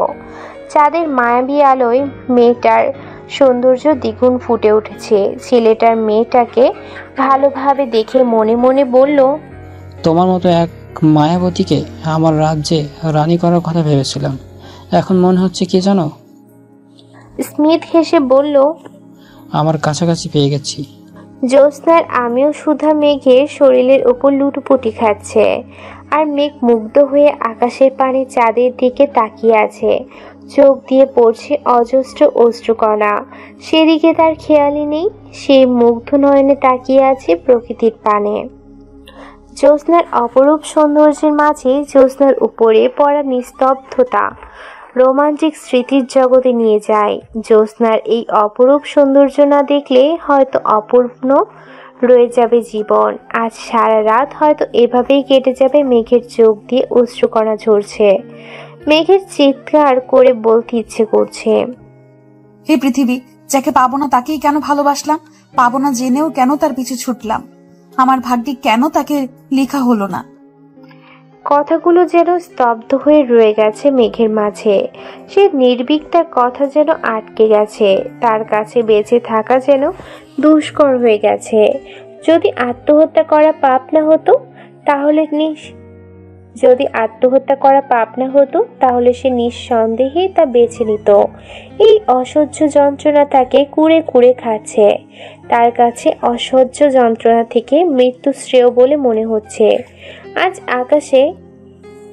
মেঘ আকাশে পানে তাকিয়ে বলে উঠল, পরের জন্মে সহস্র কোটি তারা হব, দূরে থেকে দেখবো তোমায়, সেখান থেকে বলবো তোমায় ভালোবাসি, ভালোবাসি, খুব বেশি ভালোবাসি। তুমি শুনতে পাবে কি সেই ধ্বনি? নিজের কথায় নিজেরই হাসি পাচ্ছে মেঘ। নিজের কথায় নিজেই হাসে মেঘ। জীবনটা তার হেলায় ভাসছে। তার মন মস্তিষ্ক দ্বিধায় পড়েছে। মেঘ আর ডায়েরিটা নিয়ে ফেলে দিল বারান্দা থেকে। কি হবে ডায়েরিটা রেখে? ডায়েরির পাতায় পাতায় রয়েছে অজস্র স্মৃতি। ডায়েরির পাতায় পাতায় না হয় পড়ে থাকুক তার অব্যক্ত ভালোবাসা। আকাশের দিকে মুগ্ধ নয়নে তাকিয়ে আছে একটা ছেলে। হাতে তার নিকোটিনের ধোঁয়ায় তার গোলাপি ঠোঁটগুলো কালো দাগ পড়ে গেছে। ভিতর তার অজস্র আবেগ অনুভূতি লুকিয়ে রেখেছে। আর কিছু মুহূর্তের অপেক্ষা। সব অপেক্ষার অবসান ঘটবে কাল। প্রেয়সী নিজের করে নিবে সে। তার সব দুঃখ কষ্ট মুছে দিবে সে। সকালের আলো পর্দা ভেদ করে মেঘের চোখে মুখে উপচে পড়ছে। রাতে কাঁদতে কাঁদতে মেঝেতে শুয়ে দিল। সকালের আলো পর্দা ভেদ করে মেঘের চোখে মুখে উপচে পড়ছে। রাতে কাঁদতে কাঁদতে মেঝেতে শুয়েছিল মেঘ। কখন ঘুমিয়ে পড়েছে মনে নেই। বাইরে থেকে চেঁচানোর আওয়াজ ভেসে আসছে। কেউ কাঁদছে চিৎকার করে। কি বলছে শোনা যাচ্ছে না ঠিক মতো। মেঘের হুঁশ আসতেই কালকে ডায়েরিটার কথা মনে পড়ে যায়। ওই ডায়েরিটা কেউ আবার পেয়ে যায়নি তো? মেঘ ছুট লাগালো। বাইরে আসতে মানুষের ভিড়। ঠেলে ঠুলে ভিতরে যেতেই তার মাকে দেখলো চিৎকার করে কাছে। মেঘ ছুটে গেল মায়ের কাছে। জিজ্ঞেস করলো কি হয়েছে। মেঘের মা কিছু বলল না। মেঘকে জড়িয়ে ধরে কাঁদতে লাগলো। মানুষজন কি যেন বলা বলি করছে। অনুর বান্ধবীরা দাঁড়িয়েছিল। মেঘ সেখান থেকে একটা মেয়েকে জিজ্ঞেস করলো, শ্রেয়া আপু কি হয়েছে বলবে আমাকে? মা কেন কাঁদছে? শ্রেয়া বলল, অনু পালিয়ে গেছে। মেঘের হাতে একটা চিঠি ধরিয়ে দিল। মেঘ চিঠিটা পড়ে বাকরুদ্ধ অবস্থায় দাঁড়িয়ে রইল। মাথায় তার আকাশ ভেঙে পড়েছে। বারবার একটা কথাই মাথায় বাড়ি খাচ্ছে। পালিয়েছে। মেঘের মা মেঘকে জড়িয়ে ধরে বলল, এবার কি হবে আমাদের?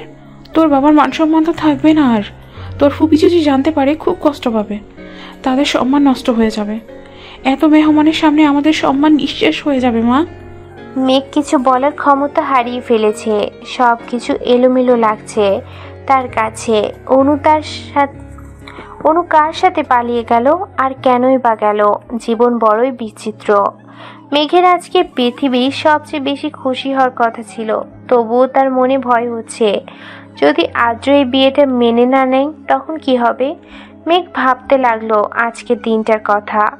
অতীত অনুর মা তানিশা আয়মানকে অনুর পালিয়ে যাওয়ার কথা বললে তিনি মেয়েকে আদ্রর জন্য চাইলেন। অনুর মা মান সম্মানের কথা চিন্তা করে রাজি হয়ে গেল। বিয়েটা খুব সাধারণভাবেই হয়েছে। তানিশা আয়মান বলে দিয়েছে যাতে তাড়াতাড়ি সবাই বাড়িতে চলে আসে। বর্তমান কারোর পায়ের শব্দ শুনে মেঘের হুঁশ আসলো। তানিশা আয়মান এসেছে। মেঘ ছলছল নয়নে তাকিয়ে রইল। তানিশা আয়মান মেঘের কাছে এসে মাথায় হাত বুলালেন। হঠাৎ মেঘ তানিশা আয়মানকে জড়িয়ে ধরে কাঁদতে লাগলো। আকস্মিক এমন ঘটনা বুঝতে সময় লাগলো। তানিশা আয়মানের মেঘকে বললেন, এই মেঘ, কান্না করছিস কেন? মায়ের কথা মনে পড়ছে বুঝি? মেঘের কান্না যেন থামছে না। তানিশা আয়মান মেঘের মাথায় আলতো করে হাত বুলাতে বুলাতে বলল, আর কাঁদবি না। একদম কাঁদতে কাঁদতে চোখের কি অবস্থা করেছিস বলতো? আমি জানি বিয়েটা মেনে নিতে তোর কষ্ট হচ্ছে, তবে আমি যে আজ যদি বিয়েটা না হতো তাহলে আত্মীয় স্বজনদের কাছে আমাদের সম্মান নষ্ট হতো। আর আমার ছেলেটা একটু বদমেজাজি, তবে খারাপ নয়। একটু মানিয়ে নিস, দেখবি খুব ভালোবাসবে তোকে, রাজরানী হয়ে থাকবি। আমি এখন যাই, আদ্রিকে পাঠিয়ে দিচ্ছি। আদিয়াত আয়মানের সাথে প্রায় 1 ঘন্টা যাবৎ কিছু নিয়ে কথা বলছে আদ্র। তানিশা আয়মান দরজার বাইরে এসে দেখলো এখনো দরজা লাগানো। আদ্রকে কয়েকবার ডাকলো, কিন্তু ভিতর থেকে কোনো সাড়া শব্দ পাওয়া যাচ্ছে না। তানিশা আয়মানকে দরজার বাইরে দাঁড়িয়ে রইল। হঠাৎ দরজা খোলার শব্দে দরজার দিকে তাকাতেই আদ্রকে দেখতে পেলেন। আদ্র রাগী গজগজ করছে। তানিশা আয়মান আদ্রকে কিছু বলতে যাবে, তার আগেই হাতে থাকা মুঠো ফোনটি বেজে উঠল। মেঘের মা ফোন করেছে হয়তো। মেয়ের জন্য চিন্তা হচ্ছে। তাছাড়া অনু বাড়িতে ফিরেছে কি সেটাও জিজ্ঞেস করা হয়নি। তানিশা আয়মান কথা শেষ হতেই দেখলো আদ্র নেই। তিনি ভাবলেন হয়তো রুমে চলে গেছে। শরীর আর চলছে না। তানিশা আয়মানের সকাল থেকে এত ঝামেলা, তার উপর এত আত্মীয় স্বজন, সবাইকে সামলাতে হিমশিম খাচ্ছিলেন। রুমে গিয়ে দেখলেন আদ্রিয়ান আয়মান রাগী গজগজ করছেন। তানিশা আয়মান ব্রু কুঁচকালেন, জিজ্ঞেস করলেন, বাবা, ছেলে আবার ঝগড়া করছো? আদ্রিয়ান আয়মান রাগী কণ্ঠস্বরে বললেন, আজের অনু পালিয়ে গেছে, আমাকে বললে না কেন? আর মেয়ের সাথে বিয়ে দেওয়ার আগে আমাকে একবার জানানোর প্রয়োজন বোধ করলে না? তানিশা আয়মান রাগী কণ্ঠস্বরে বলল, মেঘের সাথে বিয়ে হতে দিতে তুমি কখনো মেঘকে পছন্দ করছো? যখন আদিত্যর জন্য মেঘের কথা তোমাকে বললাম, কি বলেছিল মনে নেই? আদিয়াত আয়মান হন করে রুম থেকে বের হয়ে গেলেন। তানিশা আয়মান তপ্ত শ্বাস ফেলল। গাড়ির সাথে হেলান দিয়ে দাঁড়িয়ে আছে আদ্র। দৃষ্টি তার আকাশের পানে। নিজেকে বড্ড অসহায় লাগছে। তার কাছে সব কিছু এলোমেলো লাগছে। সব কিছু ঠিক করতে গিয়ে সব কিছু এলোমেলো করে ফেলেছে। নিজে ভালো থাকা চাইতে মেঘকে কষ্ট দিচ্ছে। আদ্রের ভিতরটা ভেঙে চুরমার হয়ে যাচ্ছে। নিঃশ্বাস নিতে তার কষ্ট হচ্ছে। প্রিয়তমাকে কাছে পেয়েও নিজের করে নিতে পারছে না। নিজ হাতে কষ্ট দিতে হচ্ছে তাকে। হঠাৎ হাতে থাকা মুঠো ফোনটা বেজে উঠল। ফোনটা রিসিভ করতে লোকটার কথা শুনে আদ্রর মাথা কাজ করছে না। কি করবে এখন? চারদিকে আলোর শিহরণ। আলোয় দিক দিগন্ত হেসে উঠল। আলোয় ভরা চাঁদের জ্যোৎস্নার প্লাবনে ডুবে যায়। চাঁদের রাতের মোহনীয় রূপ সৌন্দর্য প্রতিটি মানুষের মনে রঙ ধরায়। মেঘের এই চাঁদনি রাতে উপভোগ করতে ভীষণ ভালো লাগছে। তবে কেমন যেন একটা সুখের মতো ব্যর্থ বুকের তলায় জমা হয়, অথচ সেই ভাব প্রকাশের ভাষা নেই। জ্যোৎস্নার মায়াবী রূপ মানুষের মন যৌবনের আবির ছড়িয়ে দেয়, রাঙিয়ে তোলে মানুষকে। মেঘের ইচ্ছে হচ্ছে জ্যোৎস্নার এই রাত তার প্রিয় মানুষকে উপভোগ করতে, কিন্তু আদ্র আসার কোনো নামগন্ধ নেই। মেঘ ক্লান্ত থাকায় অপেক্ষা করতে করতে ঘুমিয়ে পড়ছে। সকালবেলা চিৎকার চেঁচামেচিতে ঘুম ভাঙল মেঘের। রাতে ঘটনা ভাবতে ভাবতে লাগলো আদ্রের জন্য অপেক্ষা করতে। সকালবেলা চিৎকার চেঁচামেচিতে ঘুম ভাঙলো মেঘের। রাতের ঘটনা ভাবতে লাগলো। আদ্রের জন্য অপেক্ষা করতে করতে কখন যে চোখ লেগে এসেছে বুঝতে পারেনি। আদ্র কি রাতে রুমে আসেনি? যদি আসতো তাহলে নিশ্চয়ই মেঘকে জাগিয়ে তুলতো। হঠাৎ মনটা খারাপ হয়ে গেল। তবে কি আদ্র বিয়েটা মেনে নেয়নি? তানিয়া আয়মানের চিৎকারে হুঁশ ফিরল মেঘের। মেঘ ফ্রেশ হয়ে হালকা গোলাপি রঙের শাড়ি পরে নিল। নিচে তানিয়া আয়মান রাগে গজগজ করছেন মেঘকে দেখে। তানিয়া আয়মান ডুকরে কেঁদে উঠল। হঠাৎ এমন কারণে মেঘ বিস্মিত হলো। ফুপি কাঁদছো কেন? কি হয়েছে আমাকে বলো। তানিয়া আয়মান কাঁদতে কাঁদতে বললেন, আমার ছেলেটা রাগী বদমেজাজি, কিন্তু ও এরকম করবে আমি বুঝিনি। আমি তোর জীবনটা নিজ হাতে শেষ করে দিলাম, আমায় মাফ করে দিস মেঘ। আমি পারলাম না তোর জীবনটাকে সুন্দর করে সাজিয়ে দিতে। আদ্রিত এমন একটা কাজ করবে আমি ভাবতেও পারিনি। আমার ছেলেটা রাগে বদমেজাজি, কিন্তু ও এরকম করবে আমি বুঝিনি। আমি তোর জীবনটা নিজ হাতে শেষ করে দিলাম, আমায় মাফ করে দিস মেঘ। আমি পারলাম না তোর জীবনটাকে সুন্দর করে সাজিয়ে দিতে। আদ্রিত এমন একটা কাজ করবে আমি ভাবতেও পারিনি। তানিয়া আয়মান মেঘের হাতে একটা চিঠি ধরিয়ে দিলেন, যেখানে লেখা আছে। মেঘের মাথায় যেন আকাশ ভেঙে পড়ছে, ওর মস্তিষ্ক যেন শূন্য, মন মস্তিষ্ক দ্বিধায় ভুগছে। এটা কিভাবে করতে পারলো আর্দ্র? হঠাৎ অজ্ঞান হয়ে গেল মেঘ। তানিশা আয়মান বাড়ির লোকদের নিয়ে আদ্রের রুমে এনে শুয়ে দিল। মাথায় হাত ভুলাতে লাগলো, চিন্তা করতে লাগলো সকালের ঘটনা। ঘুম থেকে উঠে নিচে নামতে দারোয়ান এসে তানিশা আয়মানের হাতে চিঠি দিয়ে বলল আদ্র দিয়েছে। চিঠি খুলতেই মাথায় যেন আকাশ ভেঙে পড়লো তানিশা আয়মানের। আদ্র এসব কি লিখেছে? এখন এসবের মানে কি? আদ্রকে কয়েকবার ফোন দিলেও ফোন বন্ধ বলছে। বর্তমানে একটু আগে মেঘের জ্ঞান ফিরেছে। মেঘ ছলছল নয়নে তাকিয়ে রইল তানিশা আয়মানের দিকে।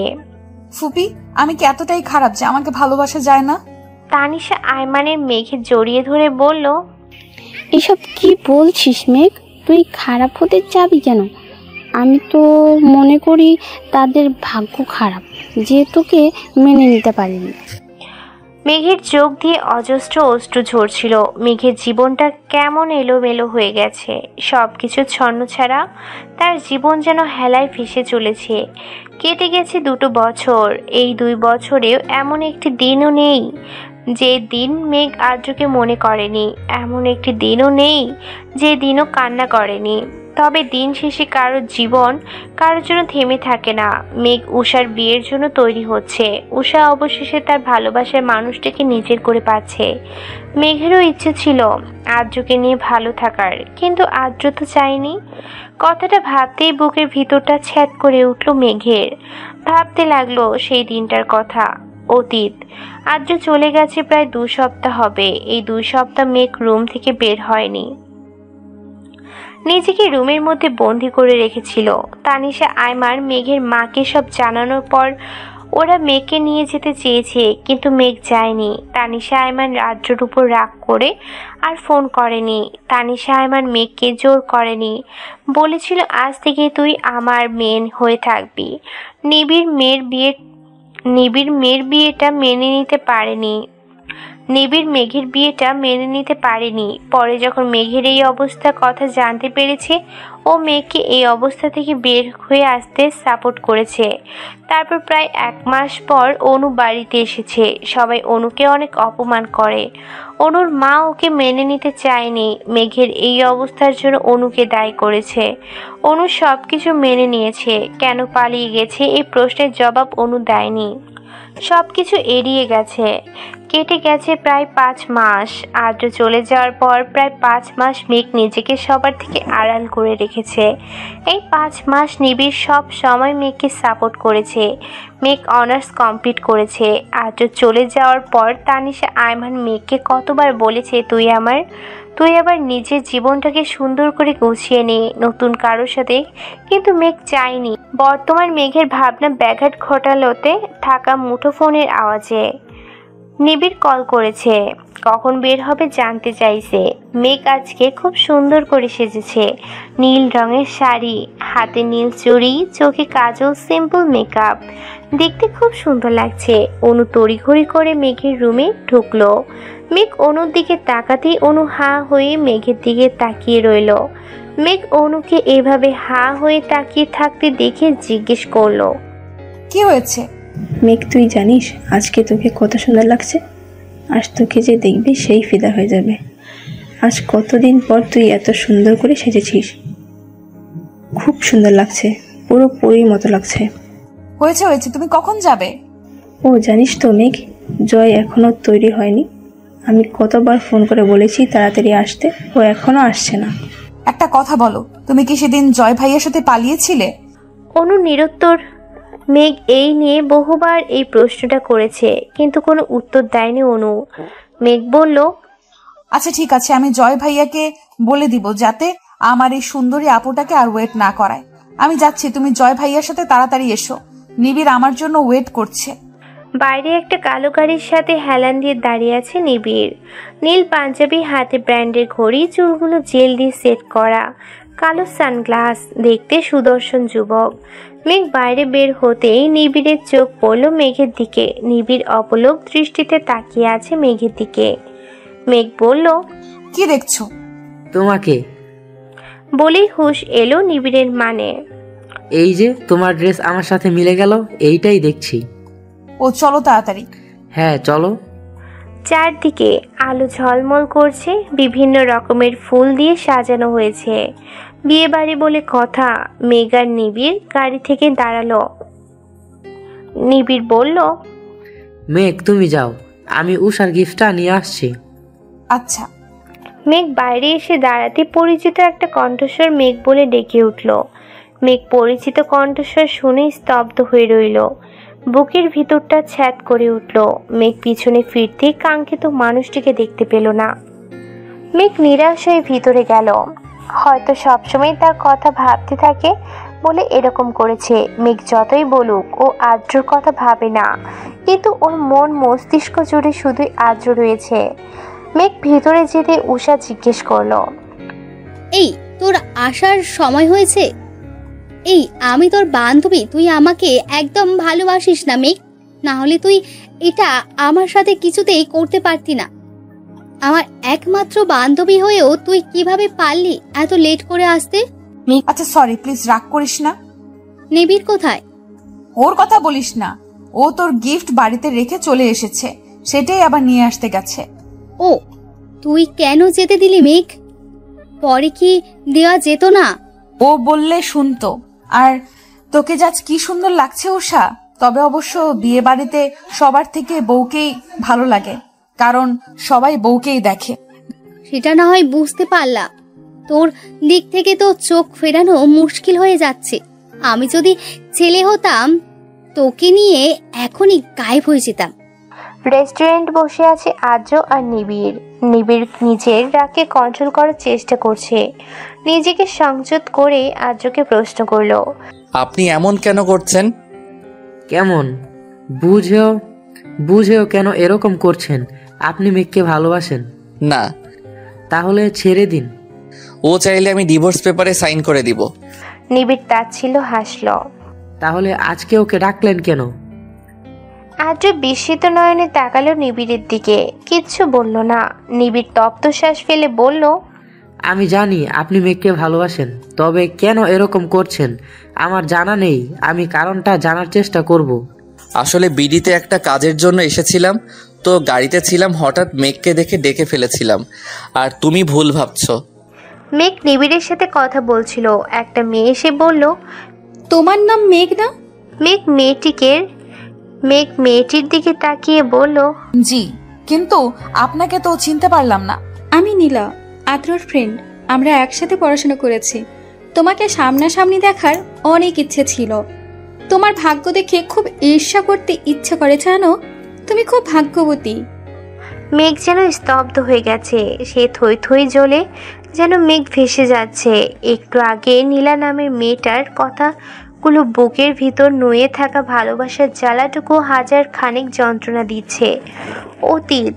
নীলা নামের মেয়েটির কথা উপেক্ষা করে মেঘ পা বাড়াতে নীলা বলে উঠল, মেঘ, তোমায় আদ্র অনেক ভালোবাসে। মেঘ চোখ বন্ধ করে জোরে শ্বাস নিল, বলল, কেন ভালোবাসার কথা বলছেন আপনি? এই যে আদ্র ভাই আমাকে কখনো ভালোবাসেননি, এই যে আকাশ সমান ভালোবাসাকে ওনার কাছে অভিনয় মনে হতো, এই যে আমি ওনার জীবনের অভিশাপ, এই যে আমাকে উনি বিয়ে করে জীবনের সবচেয়ে বড় ভুল করেছেন, মেনে নিয়েছি তো। কেন বারবার আপনারা আমাকে আঘাত করেন? আমি ওনাকে ভুলে যেতে চাই। কি বলছো তুমি? আদ্র তোমাকে ভালোবাসে না? আমি ওনার জীবনে কাটা স্বরূপ, যেটাকে তিনি নিজ হাতে সরিয়ে ফেলেছেন। তুমি ভুল ভাবছো মেঘ, এমন কিছু নয়। আর তোমাকে বিয়ে করার জন্য তোমার বোনকে আটকে রেখেছিল আদ্র, আর আর সেই আদ্র তোমাকে ভালোবাসে না, এটা তুমি কি করে বলছো? মেঘ বিস্মিত নয়নে নীলার দিকে তাকালো। কথা বলার ভাষা যেন হারিয়ে ফেলেছে। একটা লোক এসে নীলার নামে মেয়েটিকে বলল, সময় হয়ে গেছে, চলে যেতে হবে। নীলা মেঘের দিকে এক পলক তাকিয়ে চলে গেল। বর্তমান মেঘ বাড়িতে এসে অনুকে জড়িয়ে ধরে হাও মাও করে কাঁদছে। অনু মেঘের এইভাবে কান্না করে একটু অবাক হলো। মেঘ বলল, সবাই আমায় ঠকালো, তুমি কিভাবে আমায় ঠকাতে পারলে আপু? অনু বিস্মিত নয়নে তাকালো মেঘের দিকে। কি বলছিস মেঘ? আমি তোমায় কতবার জিজ্ঞেস করেছি ওই দিন কেন পালিয়ে গিয়েছিলে, তুমি কিচ্ছু বলনি। এটা কেন বলনি আপু? আদ্র ভাই তোমাকে আটকে রেখেছিল, কেন বলনি উনি আমাকে ভালোবাসেন? সবাই কেন আমাকে ঠকালে, কেন? অনু আমতা আমতা করে বলল, আমি আমি জানতাম না মেঘ। মেঘ তাচ্ছিল্য হাসল। আজ যদি তুমি আমায় সবকিছু না বলো তাহলে আমি নিজেকে শেষ করে দিব। মেঘ ছুরি নিয়ে হাত কাটতে নিতেই অনু এসে মেঘের গালে থাপ্পড় বসিয়ে দিল। অনু বলল, আমি সত্যি জানতাম না আদ্র ভাইয়া তোকে ভালোবাসে। আমি পরে জানতে পেরেছি। জয় আদ্র ভাইয়া চাচাতো ভাইয়া সবচেয়ে ভালো বন্ধু, যাকে চোখ বন্ধ করে বিশ্বাস করে আদ্র ভাইয়া। তাই জয়কে দিয়েই আমাকে কিডন্যাপ করেছিল। যখন আমাকে জয় বাড়িতে দিয়ে গেল, যাওয়ার আগে আদ্র ভাইয়ার সাথে জয়কে কথা বলতে দেখেছিলাম আমি। পরে সব জানতে পেরেছি। তোকে বলিনি কারণ তুই সব জানতে পারলে সহ্য করতে পারতি না, তাই বলিনি। মেঘ অনুকে নিচের দিকে ঘুরিয়ে বলল, কি এমন কথা যে আমি সহ্য করতে পারবো না? বলো আমাকে আপু, প্লিজ প্লিজ, আজ চুপ করে থেকো না। নিজের জীবনে সবচেয়ে কঠিন সত্যের মুখোমুখি হতে হবে তোকে। তুই আমার আপন বোন না, আমার আব্বুর বন্ধুর মেয়ে তুই। তখন ফুপি আমাদের বাসায় থাকতো, আর তোর বাবা মার সাথে তুই কয়েকদিন এসেছিলি আমাদের বাড়িতে। তবে আদ্র ভাইয়ার আব্বুর সাথে তোর বাবার বিজনেস করতেন। আদ্র ভাইয়ার জন্মদিনে তুই ও বাড়িতে গিয়েছিলি। ওই দিন আদ্র ভাইয়াকে আদ্র ভাইয়ার আব্বু একটা গাড়ি গিফট করেছিল। আদ্র ভাইয়া তখন ছোট, ড্রাইভ করতে পারতো না। তোর বাবা মা কোনো বিষয় নিয়ে কথা কাটাকাটি করছিল। আদ্র ভাইয়ার গাড়িতে বসে ড্রাইভ শিখছিল। হঠাৎ করে গাড়ির ব্রেক কাজ করছিল না। তোর বাবা মা ঝগড়ার এক পর্যায়ে চলে আসতে নিলে আদ্র ভাইয়া গাড়ির সাথে ধাক্কা খেয়ে দুজন মারা যায়। কিন্তু এতে আদ্র ভাইয়ার কোনো দোষ ছিল না। আদ্র ভাইয়া তোর বাবা মাকে মারতে চায়নি। তখন তুই অনেক ছোট, তোর সেসব কথা মনে নেই। আদ্র ভাইয়ার আব্বু ভয় পেয়ে গিয়েছিল যদি সব কিছু জানাজানি হয়ে যায়, তাহলে যদি আদ্র ভাইয়াকে পুলিশ ধরে নিয়ে যায়। তাই তিনি আদ্র ভাইয়াকে লন্ডন পাঠিয়ে দিয়েছিলেন। তবে আদ্র ভাইয়া তোকে ছোট থেকে ভালোবাসত। ওই দিন আদ্র ভাইয়া তোকে ছেড়ে যেতে চায়নি। পরিস্থিতি তখন হাতের বাইরে চলে গিয়েছিল, তাই আদ্র ভাইয়াকে চলে যেতে হয়েছিল। ফিরে এসে যখন তোকে বিয়ে করতে চাইলো, তখন আদ্র ভাইয়ার আব্বু তোকে মেনে নিতে পারছিল না। উনি আদ্র ভাইয়ার সাথে এই বিষয় নিয়ে অনেক ঝামেলা করেছে। আদ্র ভাইয়া যখন সব কিছু ছেড়ে তোকে নিয়ে লন্ডন চলে যাবে, তখন আদ্র ভাইয়ার আব্বু আদ্র ভাইয়াকে ভয় দেখালেন, এটাও যদি তুই জানতে পারিস আদ্র ভাইয়ের জন্য তোর বাবা মা মারা গেছে, তাহলে তুই আদ্র ভাইয়াকে ছেড়ে চলে যাবি। পৃথিবীতে সবচেয়ে বেশি ঘৃণা করবি, হয়তো নিজেকে শেষ করে ফেলবি। তাই সেদিন আদ্র ভাইয়া তোকে ছেড়ে চলে যেতে বাধ্য হয়েছিল। আদ্র ভাইয়া তোকে সত্যিই খুব ভালোবাসে। আজ ওনার ফ্লাইট, হয়তো আজ চলে যাবে আর ফিরবে না। দুপা পিছিয়ে যায় মেঘ। নিজেকে শূন্য মনে হচ্ছে ওর। এত যন্ত্রণা আগে কখনো হয়নি। মেঘের পৃথিবীতে যেন থমকে গেছে। অনুর দিকে ছলছল নয়নে তাকিয়ে রইল। ছুটে এসে অনুকে জড়িয়ে ধরল। নিবিড় বাইরে দাঁড়িয়ে সব কিছু শুনেছে। নিবিড় মেঘের হাত ধরে টেনে নিয়ে যায়। তাকায় মেঘ, প্রচন্ড ব্যস্ত দেখাচ্ছে ওকে। কানে ফোন। নিবিড় বলল, আদ্রের ফোন অফ, এখনো সময় আছে, সন্ধ্যায় ফ্লাইট। মেঘ কথা বলে না। নিবিড় ড্রাইভ করতে থাকে। মেঘকে নিয়ে চলে এয়ারপোর্টে। মাথা নিচু করে বসে আছে আদ্র। কারোর পায়ের শব্দ শুনে তাকাতেই মেঘকে দেখতে পায়। মেঘকে দেখে যেন হত বুদ্ধি হারিয়ে ফেলে ছেলেটা। বলে, মেঘ, আপনি এখানে? আমাকে এত ভালোবাসেন আপনি? কথাটা বলে আদ্রের বুকে ঝাঁপিয়ে পড়ে মেঘ। আদ্র নিবিড়ের দিকে তাকাতেই নিবিড় বুঝিয়ে দিল মেঘ সব কিছু জানে। আদ্র শক্ত করে জড়িয়ে ধরে মেঘকে চিৎকার করে বলে, ভালোবাসি মেঘ, খুব ভালোবাসি, আপনার থেকেও বেশি। আর ছেড়ে যাবে না তো? আমার বেঁচে থাকার জন্য তোমাকে প্রয়োজন।